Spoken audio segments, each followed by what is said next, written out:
The presenting sponsor of Moontower Soccer is FVF Law. To find out what makes FVF a different kind of injury law firm, you can visit fvf.law. I used to always make you smile, but now I struggle with the dial. Don't as I try to call your number.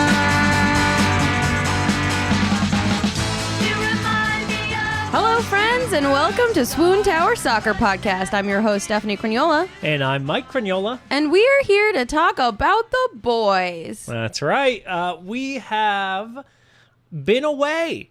Yeah, we took a week off last week. We took our own international break. I was traveling to Denmark in the 1500s. Wow. Okay.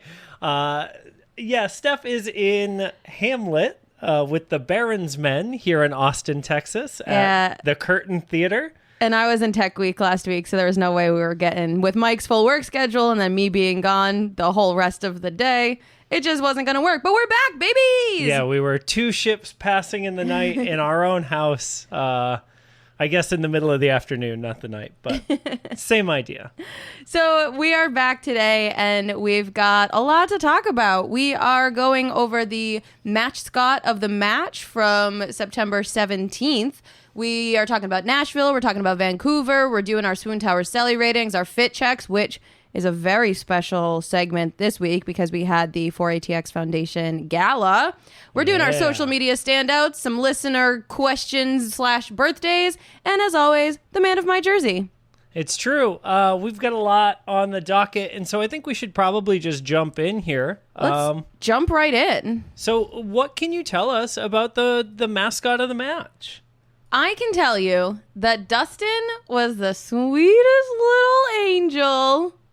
Dustin is this cute pup, big floppy ears, big kissy face, showed so much love to me and my special guest interviewers. Mike was away for that match. I know, and I'm looking at pictures of Dustin right now and regretting my choices. Honestly, I think the video from that interview there are some stills from that video that are like absolutely indicative of the sweet little slobbery baby that Dustin was. But I did have some friends with me, Annalise and Lindsay, and they got to ask Dustin some questions as well. So let's hear from that sweet angel. Hey, Dustin, can we ask you a couple of questions? Good. Okay. Dustin, we made the playoffs last week. What way did you celebrate that amazing achievement? That sounds like a party. All right, Dustin, I've got some friends with me, okay? Lindsay's going to ask you a question. Hi, Dustin. Oh, you're the best boy. Dustin, I have a very important question. Inquiring minds want to know. Which of the dogs is better, Snoop Dogg or Nate Dogg? What do you say, Dustin? Snoop Dogg, that's what I thought. You are absolutely correct. I'm going to pass you over to Annalise now, Dustin. Hey, Dustin. It's so very nice to meet you. It's an honor. I wanted to ask you, what is your favorite shade of gray? Thank you so much. That's mine too. Thank you. Dustin, can you give us Alice Nos Verde? Yeah, thank you. Oh, I'm so jealous. Yeah, you should be. So sweet. I'm going to rate Dustin a trillion missed opportunity Stranger Things jokes out of 10. I'm glad you brought it up because that was my one takeaway from this is like not a single CB radio reference or anything. That said, 1 million little lispy gap tooth cutenesses out of 10. I love Dustin. The match was fine. We're not going to spend too much time on that match.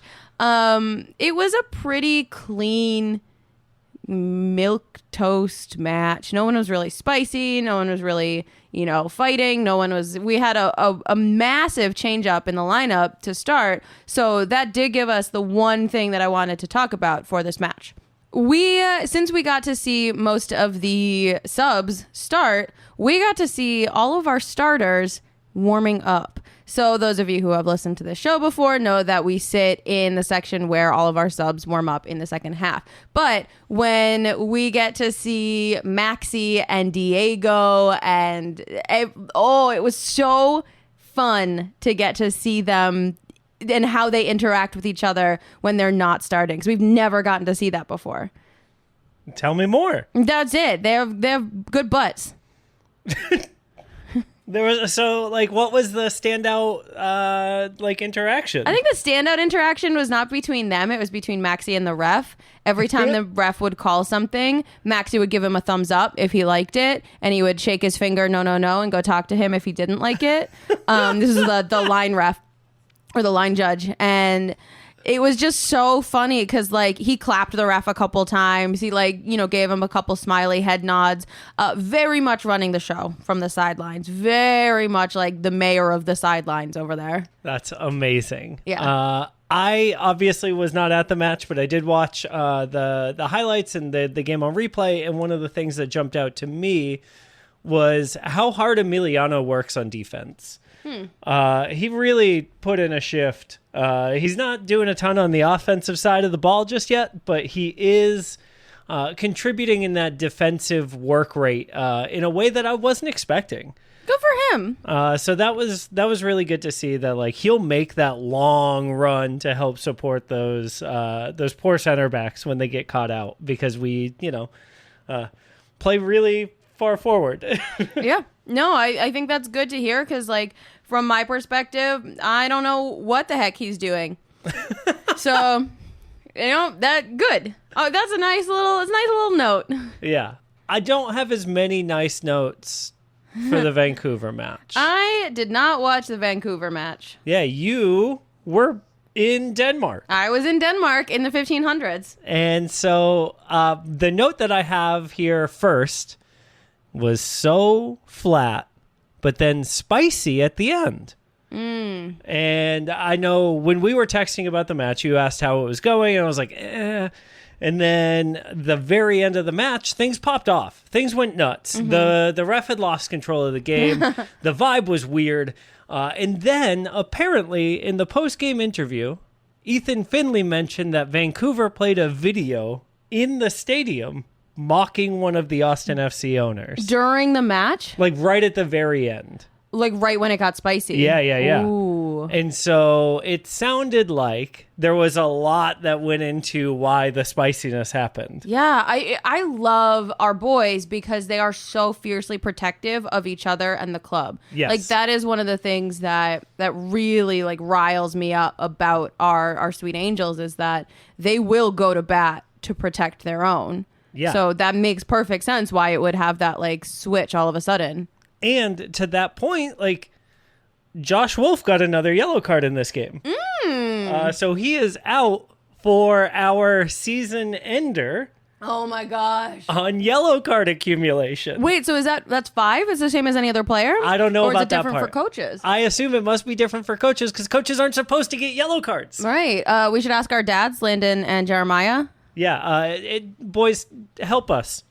Tweet the answer for us. Yeah, that's wild. Good for him. Good for him. No, it's spicy as heck. And then in the post-game interview, there's another kind of gem for me. I reached out to Phil West, who is a friend of the show and runs the always entertaining Westward Ho podcast, as well as writes for thestriker.com and MLSsoccer.com.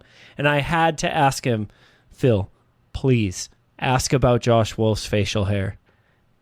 And he did. Yeah. So in the post-game match, a press conference, not the most important tactical question, but certainly the one on all the listeners and viewers' minds. Josh, what's going on with your facial hair? And Josh's answer to it was kind of playing into that why is everyone against us meme that the team is into. Yeah. But I think the real gem of it was that Josh Wolf is a slow facial hair grower. He doesn't believe that he would have a beard by Christmas. He has a lack of trust in his own facial follicles. And you know what? I just want to see him try. Yeah, I believe in him. Yeah, I believe in him. I believe in his beard, and I'd like to see them united. I did notice in the Austin FC Instagram account from earlier this week that Josh still has yet to shave since that Vancouver match. So we might actually get to see Josh Wolf with a beard. I want all of our boys to do a playoff beard. Like it's hockey? I guess. Is that what they do? Yeah. Well, then, yeah. And then, like it's hockey. I would like for all of them to grow beards. I think that would be really fun. I do have a theory on Josh Wolf growing this beard. Oh?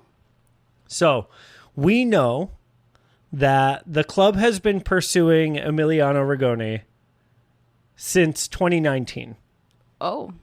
We know that Josh has been WhatsApping with Emiliano all year. Do you think they're dating? No. Secret dating? No. Oh. Josh has a wife and kids. I mean, I don't know. That's why I see secret Emiliano dating. has like... I thought he was just growing a beard for his new boyfriend. Listen, I don't know. But the point is, Emiliano shows up looking like, Jafar. He's got that little Jafar facial hair. Josh Wolf starts growing a goatee. I'm just saying, the influence is undeniable. Got it. Both on defense and off the pitch, Emiliano Rigoni is changing the makeup of this team. Okay. All right. I will hear you on that one, and I will tuck it in my back pocket, and we'll see what happens. That's my theory. My theory is Josh Wolf comes into training next year with a cool, twisty mustache and I everything. don't. I believe in Josh Wolf, but I do not believe that is in his abilities. That beard, it's so twisty. All right, let's move on to our Swoontower Celly ratings. Not a lot here. But what you've got a note here that I think is really interesting. So why don't you read that off? Yeah. So the only goal that we had was Seba against Nashville. He scored the equalizer in the 60th minute. Usually, right, like a goal against a team like Nashville to draw even feels like, okay, sweet, we got the draw. Like, let's celebrate it, And they didn't. Yeah. There was no celebration on that goal. And I started to think about why that might be, right? And the note that I have in here is it really shows to me that they believe they can come back and win every game. Yeah, so it just is it's just a step. It's the next logical step rather than something to be hype about. Right. And normally, Nashville doesn't give up a ton of goals. They're really tough to play against, and teams are happy to draw against them. And so for us to nah, this ain't it. Let's go. Yeah. Very cool to see. Yeah, I like that.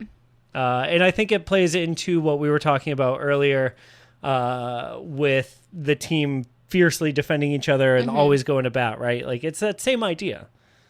So. Yeah. All right, Mike, I'm so excited about this next segment.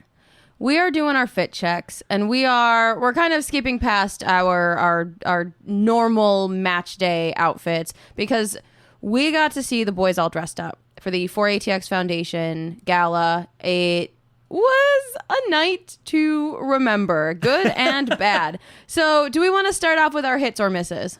Let's just talk about the misses really quick. Okay, Kippy, what are you wearing, bud? Kippy, why? Well, he's young. Did his dad dress him? I mean, maybe. It's crazy to me because Kippy's brother is a fashionista. He has a fashion brand. Kippy, call your bro. Yeah, Kippy, call your brother because you need help. This khaki on blue on it was bad. He did look like he might be going to the boat after, so that's okay. Yeah, but it wasn't even boat chic. No. And the event wasn't boat chic. Right. Also that. Yeah, I don't know. I was just not. Let's go to the hits. Yeah, let's go to the hits because those are a lot more fun to talk about.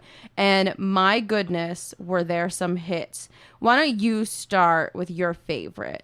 I don't want to do that because I'll take your favorite. Okay, so for me, the biggest hit of the entire night was the trio of my favorite duo, Ruben Gabrielson and Julio Cascante, with their best friend, Danny Husin, apparently. So they were in these like monochromatic suits, and they looked so freaking good. Julio was in red, Ruben was in blue, Danny was in green, and they just, oh my gosh. Yeah, Danny Husin looked like he borrowed Jeremiah's suit, and Jeremiah, I gotta say, I think Danny Husin looked better in it. Oh my gosh, I honestly, that feels unfair to Jeremiah's velvet. It feels unfair to everyone. Look at Danny Husin. Yeah, they just looked so good. They were best dressed of the night, hands down, by far. I think my highlight of the 4ATX Foundation's A Night in Verde Gala has been going through all the photos where 4ATX Foundation is tagged and looking at the pictures of fans with the players as the players increasingly enjoy themselves throughout the night. Like, I'm looking at one right now where Seba's got his eyes almost open. I'm just happy to see the boys having a good time, supporting a great cause. Clearly, they're raising a bunch of money, and I just really loved it. I also really appreciated that Alex Ring and Emiliano Rigoni wore the same jacket. I do think Emmy pulled it off a little bit better because it looks like it's tailored a little bit more for him. Yeah. But that's all right. Alex is a new DP, so he will learn how this all goes. I have faith in it. Who are your next best dressed? I think my next favorite was Diego in a bow tie. I love Diego in a bow tie. I think Diego in a bow tie looks fantastic, and it so fits his personality. Yes. There are some people who are bow tie people. Danny Pereira, also a bow tie person. Oh, for looks sure. Great. Yes. Kip Keller, no tie person. That makes sense. It's just, I keep finding pictures of him and keep hating it Stop more. it. Okay.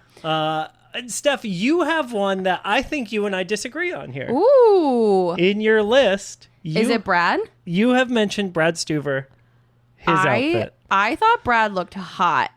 And if you've listened to this podcast or had any conversation with me, I'm not always the biggest Brad Stuver stan. Like, I am him as a person, but fashion wise.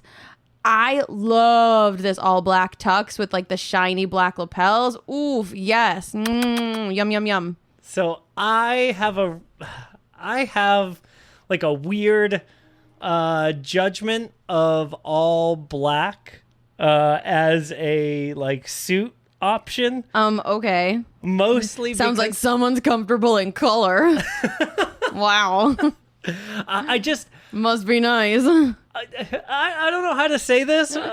It feels like I don't know what to wear, so I'm just gonna wear all black. No, I mean, I can see how you might feel that way, but as someone who prefers wearing all black, I like it, and I really liked Brad's suit.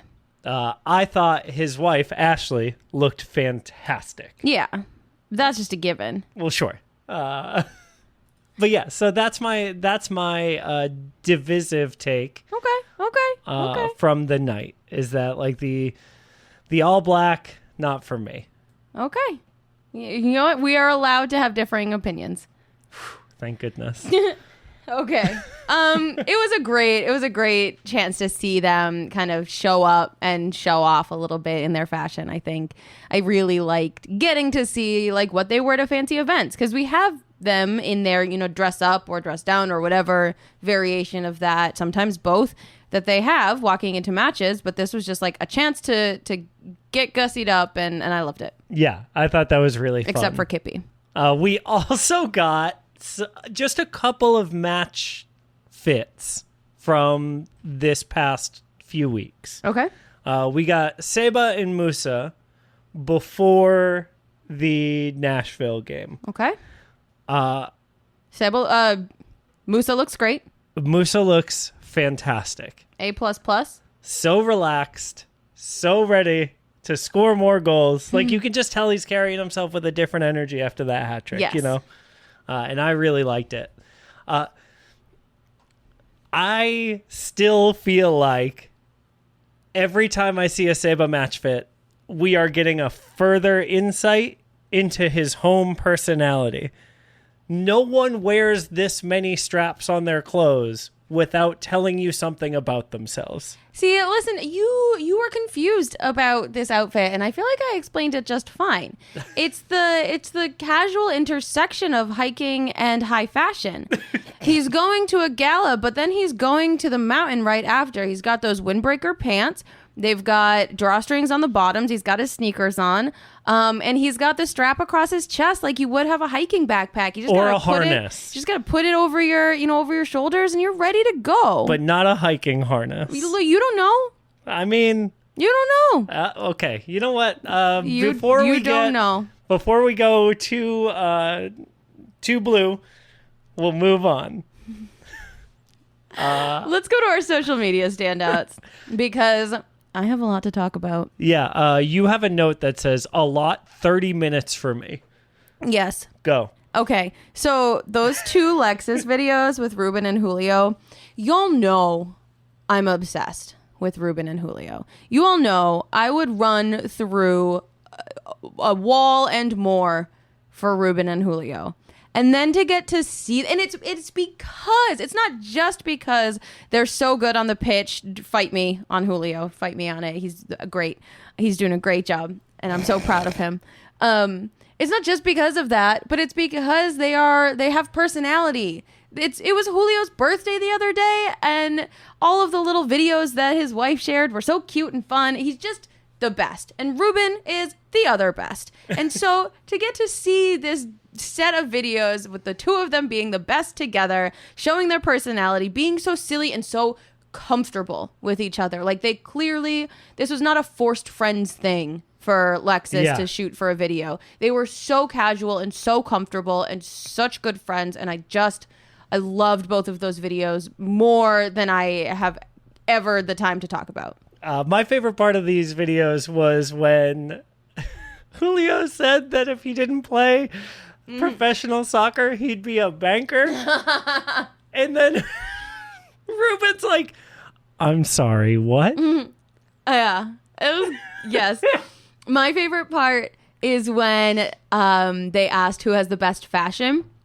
And Ruben was starting to talk about Seba, calling him Driussi Dior. Yeah. You can just see Julio's face starts to get so offended and so upset until Ruben is like, yes, he has good fashion, but it's Julio. Yeah. Amazing. And the relief of Julio, like, being supported and, Yeah, the setup and the spike of that is so good. And, like, to your point, they clearly hang out, The vibe that they have together is just so fun. It's so fun and it's so comfortable. Yeah. When he says, that when Ruben said he has got confidence in Julio, that he, feels comfortable with him, like, more than once. It just, Also, I love how committed Ruben is to his body language as a language he speaks joke.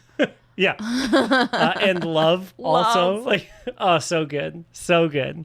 I also actually thought that the conversation that they had about what counts as different languages. So he was saying like Swedish, was it Swedish, Norwegian? Swedish, Norwegian, and Finnish. And Finnish are all three different languages, but the same language. And then the idea of Canadian French versus France French. And then looking at Spanish in all of the different South American countries or Spain, I think it's a super interesting, like when Ruben said Portuguese and Spanish, obviously those are two very different. Like, that's not what he's talking about. But the difference between French and Canadian, like, it just was fascinating to me because I've never thought about it before when you're counting languages you speak. Yeah. Turns out they're nerds. Yeah. Which I love. Yes. That is the one thing that I learned. I love them so much. They're the best. Speaking of best friends, though, I didn't put it in the show notes, and so I'm sorry. I'm not sorry. Did you see when Johan wished Musa a happy birthday. Oh my The sweetest goodness. happy birthday wish ever. My gosh. I'm so grateful to life for letting us know each other and have so many experiences together the past 2 years. Oh my god. Like, even though we don't speak the same language, language. just so sweet and so cute. Oh, The best. love it. Yeah. Love those bros. Oh my god. They're amazing. Speaking of bros, over international break, we did have a Vegas trip. Now, I did not screenshot this. I'm sure it's in Handsome Boys Modeling Football Club somewhere.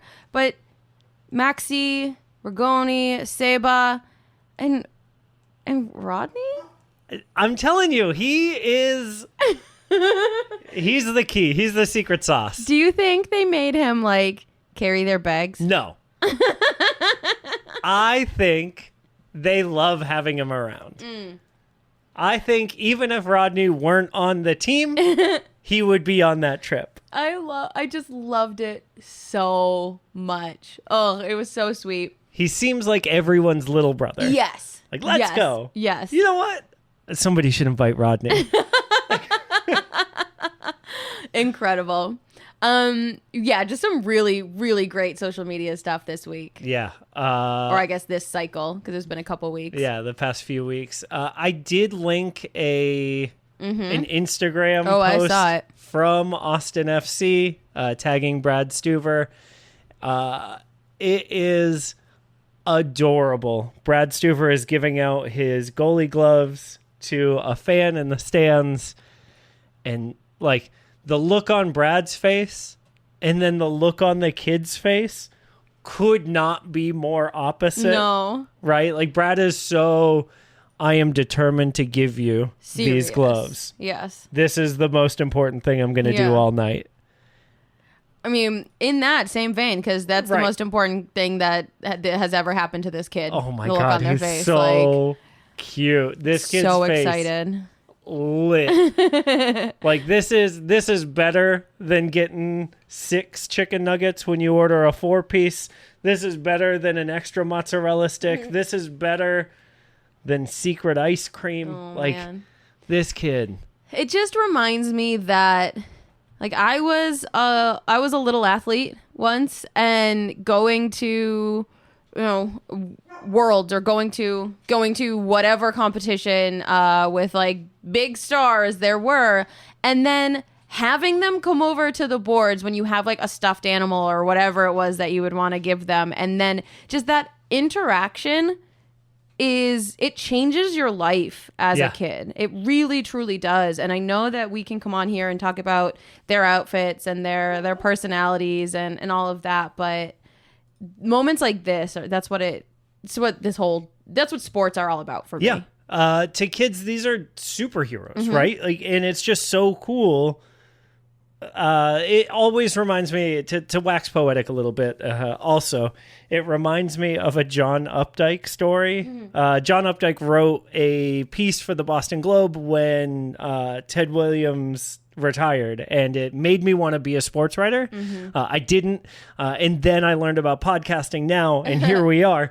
But his whole, this whole piece goes on and on and on about how the fans were asking for Ted Williams to come out for a curtain call, and the piece, the part of the piece that sticks with me forever is gods don't answer letters. And to this kid, Brad Stuver is answering that letter. And I'm getting goosebumps just talking about it, thinking about what that must mean for that kid. Yes. Just unreal. Unreal. All right, let's talk Okay. about shoes. Yeah, before I cry, I want to talk about these Sambas. The Adidas Samba release is coming out, or it came out, and the photo shoot for it is awesome. All of the players playing with the shoes and in that amazing light. It's Yes. just so good. Yes. It's such a good shoot. If I hadn't already bought a pair of green Adidas to wear, I would have a pair of Sambas. Andy Loughnane did not respond to my tweet when I asked him if I should buy some, so I didn't. But, gods don't answer letters.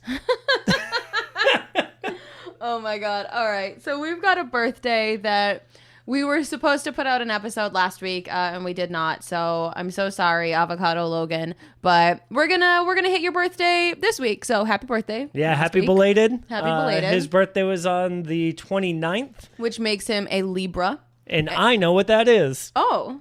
No. Oh. I just was hoping you were going to keep going. Oh, well, I was. I just, yeah. I was going to let you, since you so confidently said you knew what it was. A Libra is not, no. Is that the fish? No, that's Aquarius. So Libras, September 29th, Libras are sensitive. They keep secrets. They're positive. They're kind. And they're original. And the player that we are assigning you for your Zodiac birthday twin is Musajite. Yeah. That man can keep secrets, like secretly good at scoring goals. Wow. I was going to bring up that whole striker article about what he's been going through secretly all year, but instead you roasted him. Yeah. Well, you're welcome. Jeez. But he is positive and kind and sweet and just fully himself. And I love him a lot. So he's your birthday Zodiac twin. Happy belated, Logan. And that takes us to the very last segment of the day. Mm-hmm. The man of your jersey. The man of my jersey. Honestly, it's tough, this Swoontower cycle, because it's, we had some ups and downs in games. So I'm really not going, and I'm never really going off of pitch performance.